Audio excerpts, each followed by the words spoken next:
Bonjour à tous. Dans un monde plein de surprises, on a réussi à accueillir Mika un peu de l'espace. Il a fallu qu'il se décale, qu'on trouve qu'on était en décalé. Mais on est bon, bien sûr. Bon, YouTube, on dit bonjour à Twitch. Twitch, on dit bonjour à YouTube. C'est très important. Éventuellement, Ramsès le dit, on pourra dire à jamais les premiers à notre tour. Champion d'Europe et champion du monde la même année. Un record à tenir pour un Chelsea PSG. Pour en parler, je l'ai dit, un Mika de l'espace qui est de retour. Comment vas-tu ? J'espère que vous allez très bien. Moi, ça va, je vais bien. Et puis, ça me fait plaisir de vous retrouver parce que vous m'avez manqué quand même, les gars, depuis le temps. Franchement, la dernière fois qu'on s'est vu, on n'était pas champion d'Europe, mine de rien. Alors, on n'était pas champion d'Europe et on n'avait pas claqué quasiment toutes les plus grandes écuries d'Europe. Donc voilà. Ouais. Comme ça, On est sur un 15-0, j'ai vu Inter Milan, Atlético, Bayern, Real Madrid, c'est fou. Peut-être un badge à gagner, c'est vrai, il y a un badge à gagner pour les 4 prochaines années si on gagne cette fameuse Coupe du Monde des clubs. Pas de débat autour de l'étoile, là le badge c'est décidé par la FIFA, c'est fait, c'est net, ça donne le ton. On a aussi John Beraldo qui est là, comment vas-tu ? Très bien, content d'être avec vous les amis, content d'être avec Mika aussi, qui a son bel écusson aussi, là il a son étoile à sa manière. Voilà. Mais ça c'est beau, ça. Le premier. Ça c'est beau. Exactement, voilà. Il est champion d'Europe aussi, le Mika. Voilà. Alors content d'être avec vous. Voilà, effectivement, on touche au but et peut-être un peu plus serein, mais il faut être concentré sur une finale. Il peut tout se passer. Voilà. 90 minutes, 11 hommes contre 11 hommes pour le moment. Et puis, ce qu'on a vu sur les points qui pouvaient nous faire peur, en tout cas qui peuvent faire peur à certains supporters, comme par exemple Beraldo à la place de Pacho, je pense que ça nous a rassurés. Ça va. Je pense que on n'est pas encore au prono, tu vas vite. Mais je pense qu'on peut être bien, c'est l'heure du point sur le groupe. Après Mika, je te laisserai assez vite parler de l'équipe, je crois que tu pourras peut-être pas rester jusqu'au bout. Mais le point sur le groupe, en plus, au moins il va vite, il est assez sympathique à faire, puisque globalement c'est pareil qu'il y a quelques jours contre le Real Madrid. Juste, Pacho et Hernandez sont suspendus, choix de la FIFA, on peut en discuter, tant pis, ils sont suspendus. De toute façon, Beraldo il a tenu la route contre le Real, donc j'ai peur de personne. Kimpembe, ça se rend sans doute pas là, mais est-ce qu'on le compte encore parmi les absents? Je sais pas. Pour moi, c'est un accompagnateur. Malheureusement, fin de carrière un peu pour Kimpembe. Et Moscardo, on sait pas s'il sera là, mais de toute façon, il jouerait pas. Et donc, avec ça, on peut déjà lancer l'équipe parisienne possible. Parce que le point sur le groupe, voilà, il était simple, il était efficace. Pas d'autres suspendus, on est tranquille. Mika, est-ce que t'as une petite compo? Moi, j'affiche la mienne déjà, comme ça les gens pourront commencer à voir. Et puis tu nous dis ce qui te plaît. Moi, je vois exactement la même que face au Real, très clairement. Je vois pas pourquoi on changerait une équipe qui gagne, en fait. C'est parti, on se voit au débrief. Non mais c'est vrai, ça marche tellement bien que de toute façon, tu ne peux. Moi perso, je changerais rien. Après, on a vu un Beraldo qui était solide.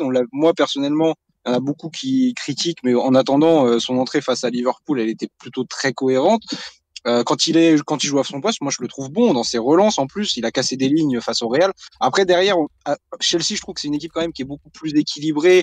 Et c'est vrai que on a vu que leur recrutement avec Joao Pedro est plutôt pertinent. Donc ça sera peut-être une équipe qui sera un petit peu plus dure dans le jeu à jouer. Maintenant, si on met la même intensité avec ce même groupe, ce même 11 sur le terrain, franchement, pour moi, il y a pas de débat. Il faudra faire attention, c'est sûr. C'est Chelsea, ça reste une équipe qui revient bien. J'en suis très content, qui est capable de tout. Moi, je ferais surtout attention à Joao Pedro parce qu'il a l'air d'être vraiment en forme et vraiment, ça lui tient à cœur de porter ce maillot de Chelsea. Mais moi, je ne changerais rien et puis j'ai confiance. Je trouve que voilà, on a une équipe qui est hyper cohérente. Tu fais rentrer Barcola à partir de la 60e, on voit que ça met le feu. Voilà, rien à dire sur cette équipe. Moi, même Ramos que tout le monde critique. Même c'est vrai que la compo, franchement, elle est dure à changer. Et il s'est passé, tu t'en rends pas compte, mais pour ceux qui voient, qui suivent depuis longtemps, il s'est passé un événement exceptionnel. Pour une fois, depuis un moment, je mets Doué titulaire, alors que j'ai tenté pas mal de fois Barcola, parce que je trouve en ce moment que Barcola est un petit peu plus magique que Doué. Ça veut pas dire que Doué fait des mauvais matchs. Doué pas mal, mais voilà, je trouve qu'il y a des petits ratés dans ce qu'il fait. Ça peut être simplement de la fatigue. Alors que je trouve que Barcola, à chaque fois qu'il joue, là, c'est vraiment le feu. Ça va très vite. Il est précis dans ce qu'il fait, les bons choix, plein de choses. Toujours un petit souci sur la finition, mais ça, c'est pas grave, il travaillera. Et pour une fois que je mets Doué dans la compo, pour une fois, c'est Darko qui ne le met pas. Darko et moi, on n'est jamais d'accord sur Barcola Doué. On est toujours inversés, c'est fou. Je sais pas ce qui s'est passé, mais c'est le plus gros doute pour moi dans la compo aujourd'hui. Le gardien sera Donnarumma, la défense avec les suspendus, t'as aucun doute, c'est Hakimi, Marquinhos, Beraldo, No Mendes. Milieu de terrain, Neves, Vitinha, Ruiz. J'ai éventualisé un Zaïre Emery en demi-finale parce qu'il y avait de la fatigue. Mais je sais pas, cette équipe, elle est prête à enchaîner. Et puis il faut dire les choses honnêtement, il faut poser les mots. Contre le Real Madrid, en seconde période, on a juste géré. On a attendu la fin du match. On a fait les changements. Je crois les premiers changements, c'est 59e minute, 66e. C'est tranquillement qu'on a fait ça. Donc je pense qu'il va enchaîner. Et c'est là où j'ai un doute sur Doué. Je pense qu'il va enchaîner parce qu'il fait partie des changements tôt avec Kvaratskhelia. Tu sens bien que Luis Enrique a voulu les gérer. Même si franchement, Barcola, en ce moment, je le trouve très fort. J'ai l'impression que l'équipe, c'est l'équipe de finale de Ligue des Champions qui a explosé l'Inter, qui a explosé maintenant le Real Madrid, qui a battu aussi le Bayern. Pas explosé, c'était plus dur. Je vois pas comment on change d'équipe. Effectivement, on va bien voir comment ça va se passer. Maintenant, après, on peut toujours avoir des surprises, hein, voilà, mais une blessure à l'entraînement, une méforme, voilà, mais Luis Enrique disait qu'il n'y avait pas d'équipe type. On avait beaucoup de mal à faire les compositions il y a encore quelques mois de cela. Maintenant, on se rend compte qu'il y en a quand même une qui se dégage plus, surtout quand tous les joueurs sont là et que certains ne sont pas présents de par des blessures ou des indisponibilités sportives. Et du coup, voilà. Et je pense qu'on a une équipe qui nous a rassurés. Voilà, tu te dis que tu as une équipe qui a bien marché avec des joueurs qui ont tous eu du feu dans les pieds franchement, je suis désolé, face à un grand Real Madrid, parce que le Real Madrid, même si ils sont moins en odeur de sainteté et qu'il y a un changement d'entraîneur, ça reste quand même des super joueurs. Tu prends voilà, Asensio qui fait une saison XXL l'année dernière, tout comme Rudiger, Vinicius qui a été prétendant au Ballon d'Or il n'y a pas si longtemps que ça, Bellingham qui a fait une saison extraordinaire l'année dernière. Enfin bref, voilà. Donc oui, il y a du moins bien cette année, certes, malgré tout, quand tu prends les joueurs, de manière je pense qu'ils ont pas allez, j'extrapole, il n'y a pas un joueur en dessous de 40 ou de 50 millions sur leur effectif, pour ne pas dire même parfois en dessous de 100 millions. Tu prends des Bellingham, Vinicius, Rodrigo et Mbappé, c'est quand même des joueurs qui ont une énorme cote, et tu n'as pas une énorme cote juste parce que tu es sympathique et que tu rends bien, c'est parce que aussi tu as du potentiel sportif important. Voilà, tu as Kamavinga, du Chouameni, voilà, je sais pas s'il joue, mais bref, mais en tout cas, voilà, donc ça reste quand même, toi, on peut dire tout ce qu'on veut, ça reste une équipe énorme, enfin, on peut pas dire que c'est une équipe bricolée comme on a eu parfois avec le PSG où en fait tu envoies les petits jeunes du centre de formation parce que tu n'as juste plus personne de dispo sur le banc. Je me suis plus, c'était contre le Bayern, je crois, si je dis pas de bêtises, en Ligue des Champions, on avait un seul joueur professionnel qui était sur le banc à un moment. C'est en Ligue des Champions, je crois, match contre le Bayern, tu n'as que des titis sur le banc pour les changements et tu avais un joueur qui était vraiment un vrai joueur pro, tu vois, de l'équipe 1. Mais sinon, le reste, c'était que des petits jeunes. Voilà. Donc je pense qu'ils sont quand même pas à ce niveau-là. Ils ont aussi ils ont de la ressource quand même sur le banc, tu vois, enfin sur le banc ou un titulaire, comme avec Arda Güler par exemple. Voilà, Arda Güler, faut pas oublier quand même que il y a l'été dernier, je crois, c'était le Messi turc, etc. Tout le monde il a fait quelques bons trucs. Hein. Ouais, donc c'est pour ça. Donc il faut pas dénigrer l'équipe du Real Madrid. C'est une grosse équipe malgré tout. Mais devant ça, tu as encore une équipe encore plus forte qui est le Paris Saint-Germain. Et voilà, c'est compliqué. Qui est la meilleure équipe au monde en ce moment. Ouais, bien sûr. Moi, je trouve qu'elle a manqué de leader cette année, cette équipe du Real, pour revenir un petit peu sur tes propos. On a eu la blessure de Carvajal, on sait que c'est un gros leader et que c'est un joueur vraiment indispensable, vu la saison qu'il avait fait avant de se blesser. Pour moi, Carvajal était top 3 Ballon d'Or déjà à l'année où Rodri le prend. Parce que je trouve qu'il avait tout gagné. Il avait gagné l'Euro avec l'Espagne, il avait tout gagné. Il était incroyable sur cette saison. C'est dommage qu'il se blesse d'ailleurs, et je pense que Carvajal l'aura fait beaucoup de mal. Enfin, ça a fait beaucoup de mal la blessure. Il manque un leader aussi au milieu de terrain parce qu'il y a eu la perte de Kroos, et la perte de Kroos, malheureusement, elle n'a pas été remplacée, je pense, assez intelligemment de la part du board de Pérez. Et en fait, c'est ça, en fait, du coup, on a vu une équipe de toute façon qui était coupée en deux. J'avais l'impression de revoir le Paris Saint-Germain d'il y a quelques années, en fait. Il y a un point commun entre les deux, d'ailleurs. Non, mais en fait, c'était vrai parce que, regardez, il y a une image, en fait, sur le match face au Real. À un moment donné, Beraldo, il n'est pas pressé, il arrive à faire une passe qui casse, mais ça prend 5 joueurs du Real. Enfin, vous voyez, et moi, j'avais l'impression de revoir en face de moi, j'avais l'impression de revoir cet ancien Paris Saint-Germain. Oh là, il y a un bip. Oh là, la vidéo va exploser, les gars. Non, mais du coup, j'avais l'impression de revoir ce PSG qu'on détestait, qu'on aimait, mais qu'on détestait tant. Et comme on a dit, de toute façon, le milieu de terrain, c'est le moteur de l'équipe. Quand tu as un milieu de terrain comme aujourd'hui on l'a, pour moi, on a le meilleur milieu de terrain du monde aujourd'hui, en tout cas. Et quand tu as ce milieu de terrain-là avec même Ruiz. Mais même Ruiz, mais clairement, moi, tu vois. C'est l'heure de ton mea culpa, vas-y. Je l'avais fait avec John déjà, mon mea culpa. Je l'avais déjà fait avec John, il le fait, John, je lui avais dit. Mais franchement, la transformation de Fabian Ruiz avec l'association Vitinha-João Neves, franchement, elle est incroyable. Enfin, Fabian Ruiz, personnellement, moi, il m'a bluffé sur ce match-là, encore une fois. Et je trouve que. Mais en dehors des buts, ouais, parce qu'il était partout, il était à droite, à gauche, il aidait. Gvara, c'est pareil, même si offensivement, ça n'a pas été un grand Gvara, défensivement, au moins, il a le mérite d'aller chercher les ballons. Ce crochet sur Mbappé quand il va chercher la balle et qu'il met le petit pont sur Arda Güler, l'action, elle est magique. Ah bah, après, on parlait justement.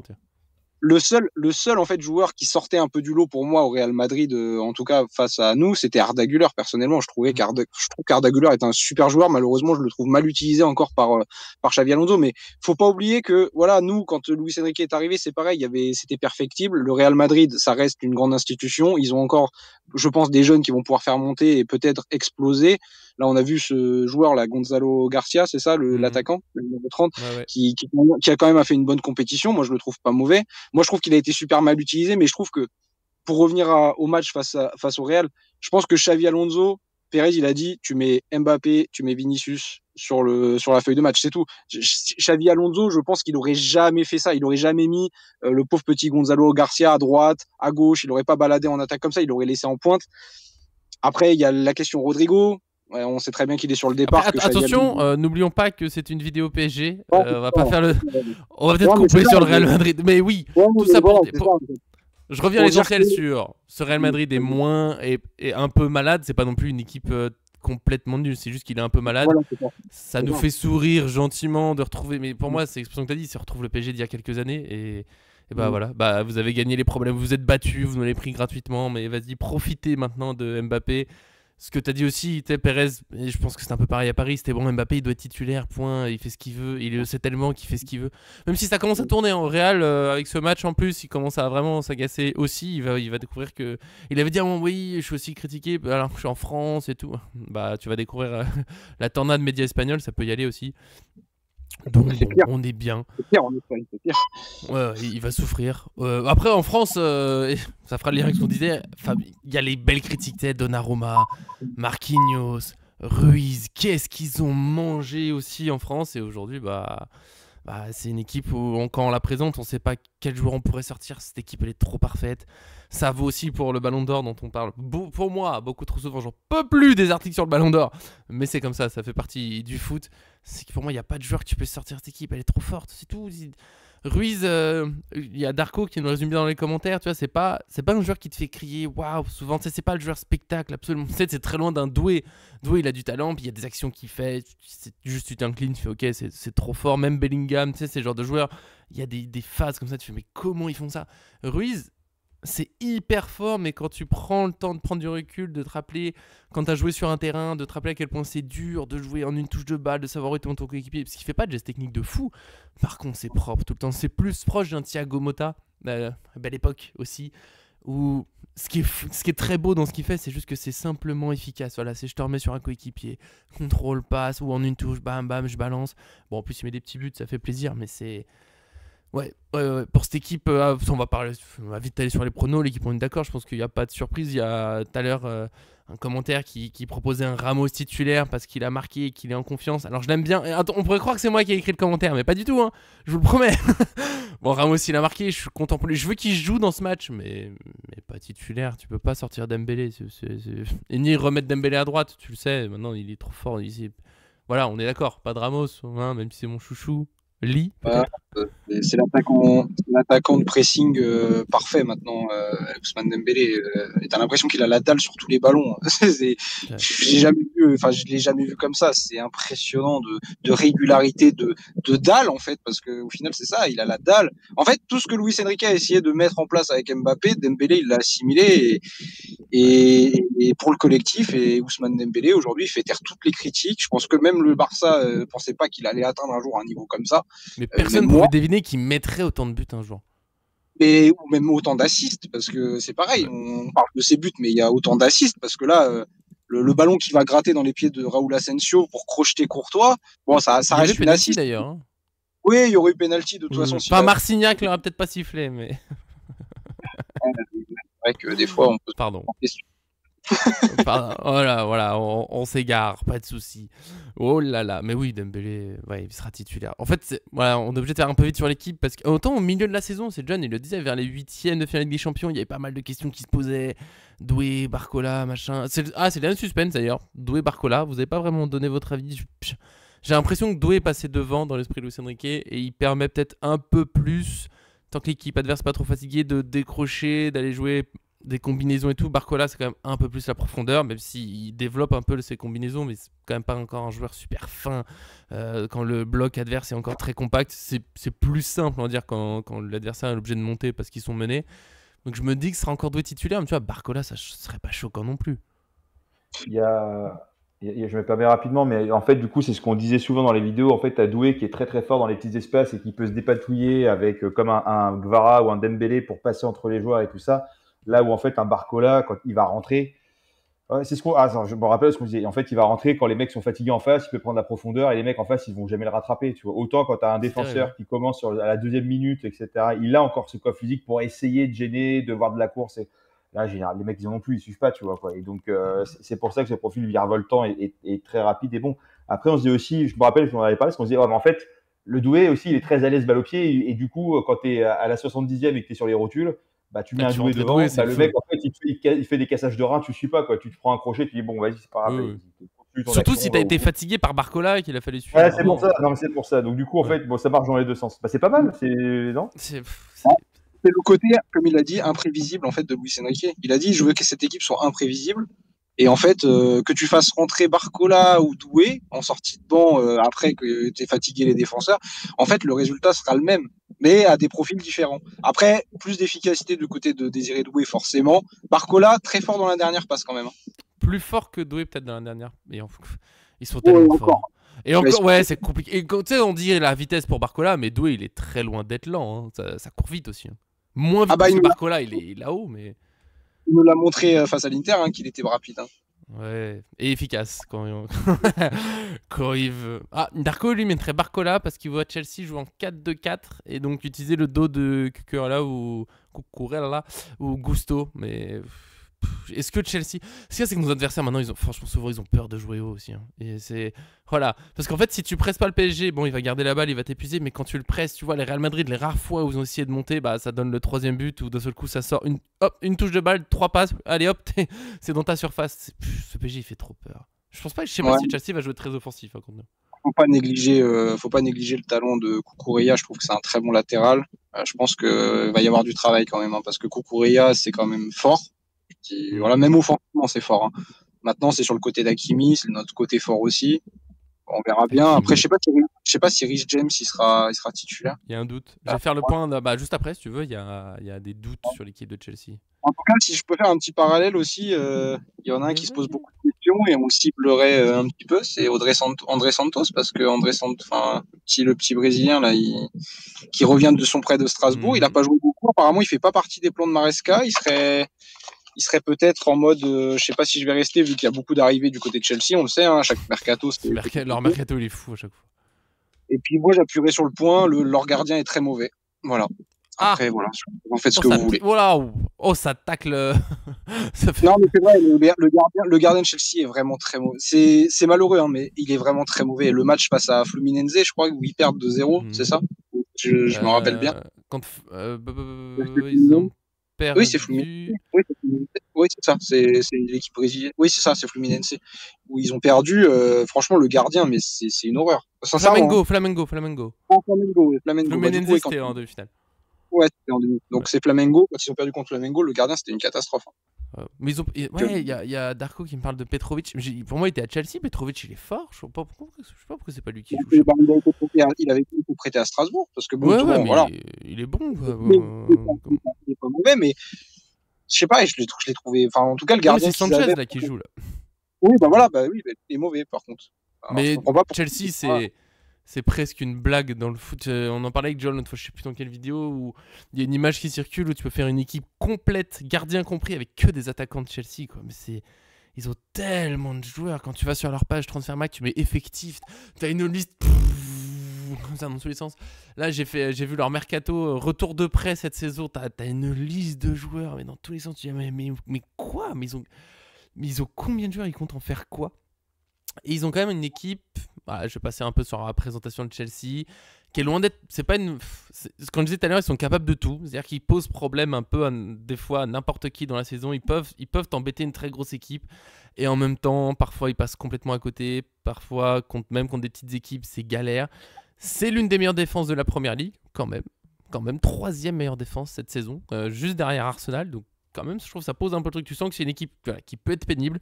Par contre, c'est dans les 7e meilleures attaques de Première Ligue. Ça, pour Chelsea, c'est décevant. Bon, ils ont fini 4e, ce qui est bien.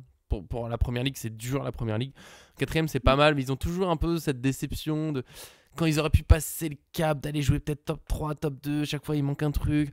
Ils ont gagné enfin un titre. Ça faisait longtemps qu'ils n'avaient pas gagné de titre. Ça faisait depuis 2021.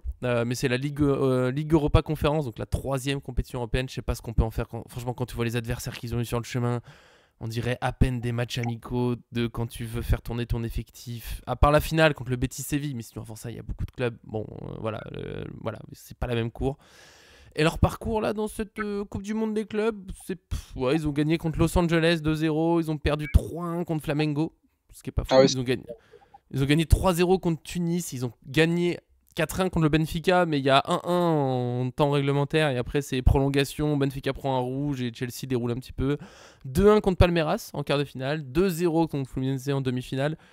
Rarement, sauf contre Tunis qui était très loin, mais rarement des performances où tu domines très largement. C'est toujours pareil, ils sont plutôt bons, ils sont pénibles à jouer, mais c'est pas... De toute façon, comparé au PSG aujourd'hui, il y a plus grand monde qui est super fort, mais c'est pas une machine collective. Je trouve que le Bayern, tu vois, quand on les a joués, j'ai trouvé impressionnant encore, même si on les a battus. Tu sens que tout fonctionne bien, chacun sait ce qu'il a à faire, ils sont confiants, ça joue vite. Chelsea, c'est... Je sais pas comment... Est-ce que vous pouvez mieux résumer Chelsea que... On sait pas. C'est encore un peu brouillon. Ouais, c'est brouillon. C'est encore un peu brouillon. Tu vois que c'est une équipe... En fait, le problème, c'est que trop de recrues, peut-être t'arrives pas à instaurer vraiment une tactique précise parce que les joueurs, il faut le temps en plus qu'ils s'adaptent, etc. À la Première Ligue, à l'équipe, à l'entraîneur. Donc, t'as l'impression qu'ils font du trading pour faire du trading. Après... Il y a un joueur quand même clé dans cette équipe qui s'appelle Cole Palmer, qui est quand même pas un peintre, on va pas mentir. Donc, meilleur buteur, meilleur passeur de Chelsea en Première Ligue. Ouais, c'est ça. Au final, c'est un peu compliqué. Enfin, pour moi, en tout cas, Cole Palmer, il va falloir le marquer à la culotte. Je pense que voilà, un Joao Neves dessus, je pense que ça fera le taf, sans déconner, à un moment donné. Maintenant, au final, on a battu toute la Première Ligue. Donc pourquoi pas se refaire un petit Chelsea à un moment donné. Non, mais c'est vrai. Enfin, en attendant, il nous reste quoi à battre au final en Angleterre? Chelsea. Bon, bah oui. On a battu Manchester. Mais on a fait le top 3 de Première Ligue, ouais. Top 3 et le 6e. Bah voilà. Donc là, il nous manque le 4e. Bon, bah voilà. À un moment donné, si tu veux assurer la suprématie du PSG, et puis bon, là c'est pareil, là les records, c'est incroyable. Si on arrive à aller chercher ce trophée, il y a encore la super coupe après derrière d'Europe, enfin contre Tottenham en plus, contre notre équipe, bon, mais qui est équipe anglaise, 17e de Première Ligue. L'histoire est folle. Ils ont gagné la Ligue Europa en ayant plus de buts encaissés que de buts marqués en championnat. Je trouve ça fou, Tottenham. On aura le temps d'en parler au moment de ce match-là, c'est fou. On n'a pas donné un prono précis encore, parce que bon, c'était plutôt Prince Chelsea. J'ai obligé de vous donner un peu la liste des absents incertains, c'est un peu le bordel. Wesley Fofana, malheureusement, fait partie de cette liste de joueurs, un peu à la Javier Pastore, Abou Diaby, tout ça, vous les connaissez. Renato Sanchez, qui est tout le temps blessé, donc malheureusement, il n'est pas là. Il y a l'affaire Modric, je ne suis pas sûr comment on le prononce c'est un ukrainien, mais bon. Lui, c'est accusé de dopage et tout, il est mis de côté. C'était censé être le grand talent, le nouveau créateur d'occasion de fou, et bon, ça vient pas. Renato Sanchez? Non, mais la liste de joueurs blessés, comme Wesley Fofana, ils sont blessés tout le temps. Tu vois, je faisais la liste des joueurs blessés tout le temps. T'as les Pastore, Abou Diaby, Gourcuff, Pastore, Wesley Fofana, malheureusement. Reece James, il est incertain. Il a fait son retour, mais on ne sait pas s'il sera titulaire. Badiachil, il n'a pas rejoué depuis le 8e de finale parce qu'il s'est blessé, donc il ne devrait pas être là. Romeo Lavia, lui, il a un petit problème musculaire. Il n'a pas joué non plus les derniers matchs, donc on ne sait pas s'il sera là. Il y a juste la bonne nouvelle côté de Chelsea, c'est Caicedo qui s'était blessé. On avait cru limite grosse entorse de la cheville en demi-finale, mais finalement ça va. Il a repris l'entraînement, donc il devrait être là. J'ai une équipe probable. Bon, c'est pas du tout une mauvaise équipe, mais pour moi on est tellement au-dessus. L'équipe pour l'instant de Chelsea a annoncé avec Sanchez dans les buts. Mika nous l'a présenté, il est nul. Ça c'est fait. Non, c'est pas l'assurance pour risque. Voilà, je vais pas dire il est nul. Non, mais en fait, là, on compare au top européen. Bon, c'est pas le top européen absolu. Gusto sur le côté droit, Kukureya sur la gauche, ça c'est plutôt costaud. Alors, le défenseur central, c'est Tosin Adabayo. Il y a beaucoup de lettres. Avec Chaloba, voilà, c'est compliqué. Je l'ai plus sous les yeux, parce qu'en fait, j'ai fait la compo avec un truc qui affiche Tosin pour son nom, parce que c'est plus simple. Et son famille est très très long, j'avoue, je connaissais pas trop de joueurs. Caicedo, ça d'accord, c'est costaud. Enzo Fernandez au milieu, c'est plutôt costaud. Ok, je pense que leur milieu de terrain peut nous embêter quand même. Caicedo, Enzo Fernandez, Palmer, c'est assez costaud quand même. Même si, franchement, une fois que t'es le PSG et que t'as battu tous les équipes qu'on a battu cette saison, tu peux avoir plus peur de personne. Nkunku, peut-être, sur le côté droit, on le retrouve. Le fameux, lui, son histoire à Chelsea, c'est un peu du. Ouais, je t'aime bien, mais pas trop. D'ailleurs, tu peux jouer. Cette saison, il a joué surtout en Ligue Europa Conférence, mais bon, là, en ce moment, il joue. Pedro Neto sur la gauche. Joao Pedro qui vient d'arriver en pointe. De toute façon, Chelsea, c'est toujours une équipe à moitié de recrutement récent. Donc voilà, je sais pas ce que vous en faites de cette équipe. Pour moi, c'est vraiment l'équipe qui peut nous embêter. Comme je l'ai dit au milieu, ça peut être pénible à jouer, mais on est tellement plus fort que tout le monde à tous les postes. Aujourd'hui, franchement, ce PSG, il arrive en mode rouleau compresseur avec des certitudes. Avec Chelsea, tu vois, leur Coupe des Mondes des clubs, je suis désolé, dans la liste des clubs que j'ai donnée, t'as pas trop de références, c'est pas des mauvaises équipes, tout ça, mais c'est pas le Bayern, c'est pas le Real. Si je dois donner un prono, c'est quand même une équipe pénible à jouer, mais je sais pas, j'ai l'impression que ce PSG, il est en mode machine, tu sais, il laissera personne respirer. Un 3-0. Tu sais quoi, vas-y, c'est bon. On est sur 15-0 d'affilée contre les gros clubs européens. Chelsea, 3-0, comme une bonne défense, je les respecte, d'accord. But de Dembélé, Kvaratskhelia, ça va finir par rentrer. Et un but de Vitinha, ça manque un peu. Je sais pas, c'est un penalty, une inspiration, je sais pas, mais un but de Vitinha. Voilà, ça me paraît bien, 3-0. 3-0. Bah après, c'est vrai que c'est une équipe comme ça sur le papier, ça a l'air d'être bien. Après, faut pas négliger non plus Pedro Neto. Pedro Neto, je trouve qu'il est très sous-coté parce qu'il est vraiment bon sur son côté gauche avec Cucurella, ça a permis de bien. Donc il va falloir faire attention à leur côté gauche du coup, surtout après avec Palmer aussi, on sait très bien les bonnes passes et puis sur une inspiration, il peut te mettre un petit enroulé pleine lucarne, donc c'est bien. Il y aura pas. Maintenant, je vois pas pourquoi ce PSG perdrait contre encore une équipe de Première Ligue alors qu'on a terrassé toute la Première Ligue en Ligue des Champions. Est-ce qu'on est champion de Première Ligue? C'est ça, en fait. Mais en fait, le problème, c'est que tu as l'impression que les mecs, en fait, quand ils courent sur le terrain, tu as l'impression qu'ils n'ont pas joué 70 matchs, qu'ils en ont joué que 20, tellement ils sont encore en forme. Donc, c'est impressionnant, ils courent dans tous les sens. Je pense qu'on va étouffer cette équipe et qu'on va leur en mettre 5. Donc, moi, je vois 5-0. Ah ouais. Je vois un 5-0 et je vois finale Ligue des Champions. Ah ouais. Je vois un but de Fabian, je vois un but de Joao Neves, je vois un but de Doué, je vois un but de Dembélé. Et puis je vois un petit but aller de Achraf Hakimi parce que Achraf Hakimi forcément il est incroyable. Donc voilà. Moi je pense vraiment que au final c'est pas qu'on sous-estime Chelsea quand je dis ça. Hein. C'est qu'en fait ce PSG on sous-estime encore, je crois qu'il peut aller encore beaucoup plus loin. Tu vois, on s'attendait pas à mettre des scores comme ça fleuve au Real ou et au Bayern. Au Real, on s'est arrêté de jouer à la mi-temps. Hein. On a joué qu'une mi-temps sur deux. Mais c'est dingue. Donc moi je vois un gros score, voilà 5-0 avec des buteurs individuels, comme je t'ai dit, un multi-buteur quoi, voilà, un truc de fou. Bien. John, tu vas pardonner ton prono. Juste, il s'est passé un truc encore incroyable dans les commentaires avec Darko. Aujourd'hui, c'est la folie. Alors, tout à l'heure, on a juste inversé Doué et Barcola entre nous parce que c'est un peu mon armée numérique, bien sûr. Là, on a donné exactement le même prono, les mêmes buteurs. C'est la première fois que ça arrive. Je peux vous le dire que s'il y a le bon score, s'il y a les buteurs, ça part en chanson mardi, mais alors d'une force. Ça serait un moment fou. Bien sûr, pour ceux qui n'ont pas la règle, hein, le bon score, des applaudissements. Et maintenant, bon score, et on va dire, par exemple, sur un 5-0, tu as 2 buteurs. 5-0 et 2 buteurs, je te fais une petite chanson, Mika, mardi, évidemment. Si vous avez un buteur surprenant ou la moitié des buteurs. Parce que tous les buteurs, c'est trop difficile. J'ai fini par estimer que c'était trop difficile, ça n'arrivait pas. Depuis, on en a 2 quand même qui ont eu le droit à la chanson. J'ai eu le droit à une chanson, chantée par John.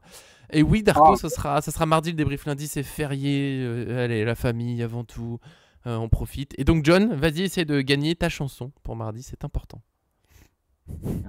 Ok, le micro il marche. Oui. L'heure est grave, chers compatriotes.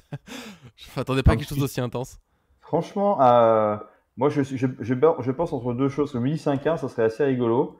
Mais tu sais, les gardiens, on se dit, Et en fait, les mecs, ils font le match de leur vie contre le PSG. Tu vois. Cette année, en Ligue 1, j'ai l'impression qu'on l'a vu quand même 2, 3, voire peut-être même 4 fois. C'est pas trop l'Amérique.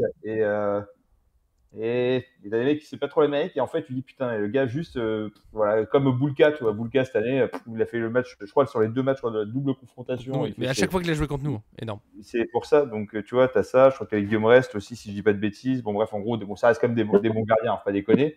Mais c'est pas des gardiens qui sont forcément non plus top mondiaux. Qui sont des bons gardiens, il faut respecter, mais pas les top mondiaux. Et puis, en fait, voilà, quoi, le gardien d'Auxerre, c'est Léon, je sais pas, j'ai un doute sur son nom. Mais ouais. Ça arrivait quelques fois cette saison, vraiment, le mec, enfin, je sais pas, ils sont passés le mot. Alisson, évidemment, même si on sait que c'est le top mondial. Voilà, donc, non, mais après, voilà, donc si ça se trouve, le gardien, il va faire vraiment sa spéciale Paris Saint-Germain en tant que gardien, c'est-à-dire faire le match de sa vie, quoi, tu vois, bon, voilà. Mais à nous d'être bons, franchement, après, c'est une finale, je pense que tout le monde aura la dalle et que voilà, maintenant il faut les étouffer. En fait, il faut les étouffer, il ne faut pas qu'ils existent une seconde. Il faut qu'on casse des lignes, il faut que nous on anticipe toute leur relance potentielle, etc. et qu'on soit bien. Mais tu vois, franchement, c'est présomptueux de dire 5-1, mais quand tu vois la forme du Paris Saint-Germain actuel et que tu dis, bon, bah, les amis du Real, qui a quand même une équipe qui arrive en demi-finale, qui a quand même beaucoup de qualité, etc., que tu arrives à mettre bien. Alors oui, Chelsea arrive en demi-finale, mais je peux vous garantir que le parcours qu'il y a du côté de Chelsea, c'est clairement pas le même quand même. Hein. Donc, on va dire qu'il y avait toutes les grosses équipes d'un côté et tu avais toutes les autres de l'autre, quoi, à peu près. Voilà. Sans vouloir dénigrer aucune équipe naturellement, mais il y a quand même une certaine réalité. Quoi. Voilà. Donc, voyons. Non, mais 5-1, c'est... Allez, c'est parti avec Neves, Hakimi. Ouais. Avec un but de Vitinha, il va revenir. Allez. Avec un but de. On a combien là? 4. Ouais, c'est ça, on va dire. Puis allez, un but de Doué. Allez. Pas de quoi, Axtelia. C'est quoi ça, les gars? Ça fait longtemps. Là. Il faut qu'il recadre. Faut qu'il recadre. T'inquiète. La prochaine fois, elle sera bien enroulée comme il faut. Faut pas que ça nous mette dans le dur d'ailleurs sur ce match-là. Parce que là, c'est passé la dernière fois parce qu'on n'a pas pris le jus. Mais si on passe pas ou qu'on est en difficulté contre le Real, on se dit là, à bout d'un moment, tu vois. Mais il l'a fait, il y avait déjà 3-0 contre le Real, il a décidé qu'il allait mettre son but. Moi je pardonne. Quand les matchs sont pliés comme ça, bon, allez. Puis tu vois, Axtelia, c'est pas comme s'il jouait pour sa gueule en général. Hein. Quand tu vois les efforts défensifs qu'il fait tout le temps, quand il a envie de mettre son but, on dit bon, allez, bon. Et puis, Ruiz aurait pu lui laisser le but du 3-0. Donc, allez, je comprends. Franchement, je lui en veux pas. Ça va aller. Des fois, il s'entête un peu. Ouais, je suis d'accord, Darko, il le dit. C'est vrai que quand même, tu sens que ça le frustre dans un match quand il commence à tirer un petit peu à côté et tout. Il a envie de mettre son but, ça fait un moment qu'il a pas mis une grosse frappasse. Mais de toute façon, moi cette équipe, je lui pardonne tout. Faut juste qu'on la gagne. Maintenant, j'avoue, disons-le honnêtement, j'ai abordé cette Coupe du Monde des clubs en mode c'est que du bonus, je m'en fous. Limite, on perd en phase de groupe, bon, c'est dommage, mais c'est pas grave. Maintenant qu'on est en finale, on peut vraiment, qu'on est à 90 minutes de marquer l'histoire, mais de façon incroyable, il faut aller la chercher. C'est tout, il faut aller chercher. Profiter à fond, forcément, de ce match dimanche soir à 21h. Très accessible, il est sur DAZN gratuitement, il est sur TF1, faites-vous plaisir. C'est le dernier de la saison. Après, c'est 1 mois d'attente avant de retrouver une équipe de première ligue. Je sais plus dans quel championnat on joue. Parce que la Ligue 1, ça fait longtemps qu'on l'a pas vu. Ça fait longtemps. Première journée contre le FC Nantes, hein, je crois, hein, c'est ça? Pardon, ouais, première journée contre le FC Nantes, c'est le 17 août, donc 4 jours après la Super Coupe d'Europe, ça sera nos matchs de préparation. Il n'y aura pas de matchs amicaux, les gars, cette année. On n'aura pas le temps, reprise d'entraînement, c'est les tests médicaux le 4 août, entraînement le 5. Après, allez hop, les matchs, de toute façon, je sais pas, ils peuvent faire ce qu'ils veulent presque l'année prochaine, on est prêts. Et des recrues qui vont arriver, comme le dit Darko. Merci Minka d'avoir été là, ça faisait un temps, mais la dernière fois qu'on s'est parlé, on n'avait pas encore traumatisé toute l'Europe, qu'une partie seulement, pas toute l'Europe. C'est aberrant, j'ai vécu des choses de loin, je vous regardais en live quand je pouvais, je regardais les rediffs des vidéos parce que voilà, je voulais voir un peu vos réactions et tout, et j'étais frustré franchement de pas être là, franchement sincèrement j'ai été frustré de pas être là. Maintenant, moi j'ai été voir le match au parc, moi j'ai eu de la chance. Enfin, la finale, en tout cas, j'ai eu la chance de pouvoir y aller. Ouais, j'ai eu la chance de pouvoir y aller, donc ça, c'était bien. J'ai vécu ça de manière complètement folle et vraiment, j'ai rencontré en plus des gens super sympas. On était boire un coup derrière, c'était très cool. Franchement, c'était vraiment un. J'ai un de mes potes qui a pleuré dans mes bras tellement l'émotion, elle a submergé à la fin. Non, on a tous un Marquinhos près de nous, on a tous un Marquinhos. Ouais, puis bon, après, ça me fait plaisir de vous retrouver aussi une fois de temps en temps. C'est vrai que je dois faire un mercato idéal du PSG, mais pour le moment, j'ai vraiment pas le temps parce que là, en plus, je vais déménager à la fin du mois d'août, donc du coup, j'ai vraiment pas le temps. J'ai pas un PC qui est réinstallé, tout ça. Mais il faut que je le fasse, mon mercato idéal, ce serait cool. Parce que à force, il va se lancer, hein, attention. Pour l'instant, c'est calme. Je vais essayer de et dès qu'on est champion du monde. Ouais, je sais. Donc, bon, voilà, moi, je vais faire mon mercato idéal. Donc, après, voilà, on verra. Et puis, j'espère que vous allez continuer encore ce que vous faites. Et puis, bah, je vous dis à très bientôt parce que moi, je vais devoir retourner travailler. Eh bien, moi, faut que j'aille faire les articles. Mais c'était déjà très bien. On va être bien. Mais oui, on va continuer. Mardi, par contre, le débrief, je le redis. Mardi, 14h30. Logiquement, merci, John, d'être venu. Toujours un peu bougon à cause de ton micro, mais t'inquiète pas, on t'a bien entendu quand même. Ouais, bah, ravi d'avoir été avec vous. Ravi d'avoir vu Mika aussi. Ça fait longtemps. Donc, oui. ça, c'était quand même la belle surprise de la journée. Voilà, content de t'avoir vu, beau Mika, en tout cas, avec ta belle tenue de l'ambulance. Et non, c'était voilà, très cool. Maintenant, il faut y aller avec humilité et travail. Mais bon, je pense que ça devrait bien se passer. Et ça serait bien de pouvoir prendre ce trophée aussi. On n'est pas loin de tous les prendre cette saison. C'est quand même pas mal, quoi. Voilà. Ouais. On devrait se retrouver mardi. Je sais pas s'il y aura une chanson pour les pronos et tout, mais il devrait y avoir une chanson. Champion du monde, champion. Ouais, normalement. On l'espère. Bien sûr. Des gros bisous à vous. Profitez bien. Profitez de votre week-end. Moi, c'est Zo de Beauval. Et ouais, c'est comme ça. Bisous. Ouais. Allez, et retour pour la finale. Sur les rotules de la finale. Bisous aux gens du YouTube et du chat aussi. On vous embrasse. Salut. Bisous, les gars. Salut à tous. Ciao.